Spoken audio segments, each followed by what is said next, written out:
It was towards the end of July in 2023 that a buzzing could be heard coming from the forest. It sounded like a gazillion bees on the move.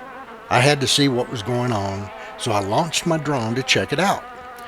What I found was a group of our wildland firefighters using powerful weed eaters to mow down the ground scrub that had grown up since the last time it was firewized. The previous time, they had taken it all the way to the river on the west side of the neighborhood. After they completed their efforts here, we had a 1/4 mile buffer zone on the west and north side. They also did the area from Houston Mesa down to the mailboxes. Thank you. Google Earth allows one to look back in time at our neighborhood. Before buying our retirement home here, I saw the 1/4 mile buffer had already been done as a result of the water wheel fire in 2009. As you can see from the drone, the juniper trees are spaced far apart and the lower limbs are removed. This was done during the initial stages of creating the buffer. If you walk west till the buffer ends, you will find it hard to move through the brush. It is so thick.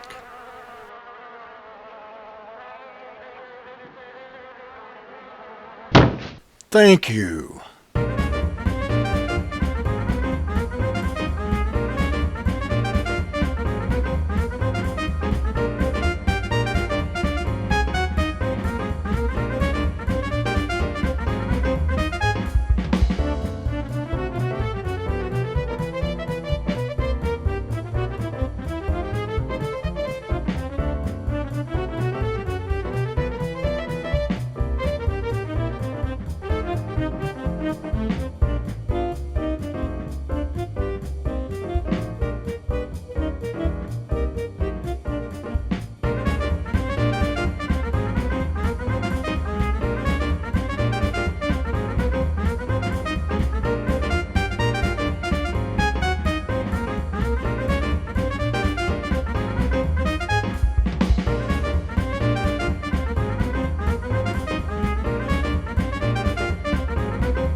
Now, as you can see, they are not dressed in shorts and tees for the hot July weather. They have full safety clothing on and work most of the day. However, it is much better than fighting a fire.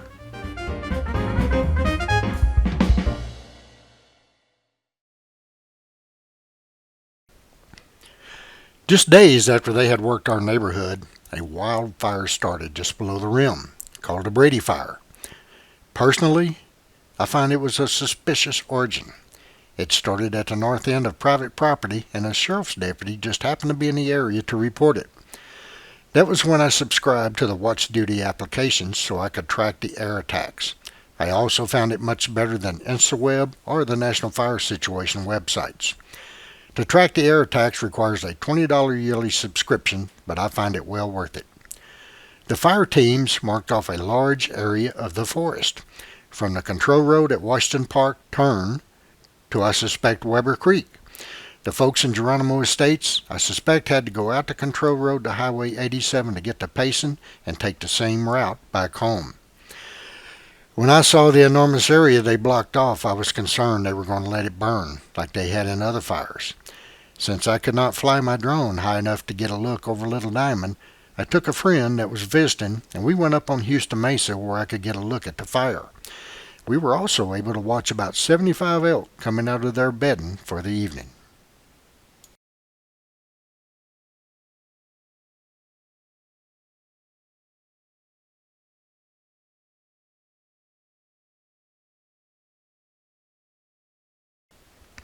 What happened next was nothing short of a miracle. 2 days in a row, the fire was hit with a good thunderstorm that helped to slow the spread. A few days later, being curious, I drove to the control road and saw that it was now open. The next morning I went to the Arizona Highline Trailhead just outside of the Boy Scout camp. to fly my drone up for a look at the burn.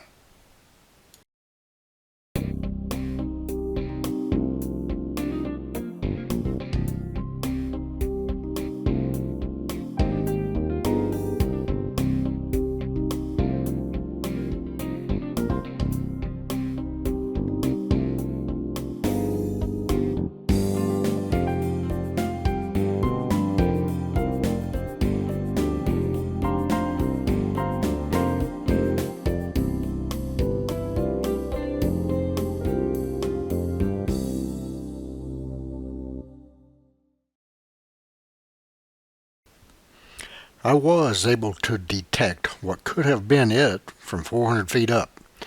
I was also able to see the Boy Scout camp where the helicopter filled its water buckets.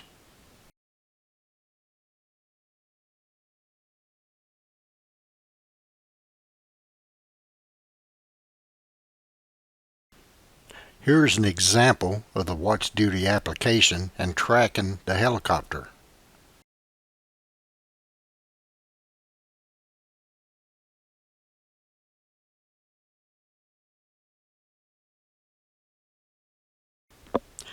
When I drove back to the ridge that separates the Weber Creek watershed from the East Verde watershed, I noticed they had cut and removed the brush leading up to the ridge and all along the control road as a fire break.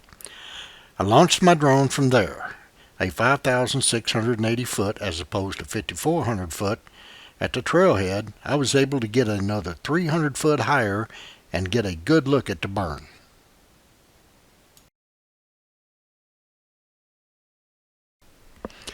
By now you may be wondering why I'm doing all of this. If you have not seen what happened to Ruidoso, New Mexico, I suggest you find out.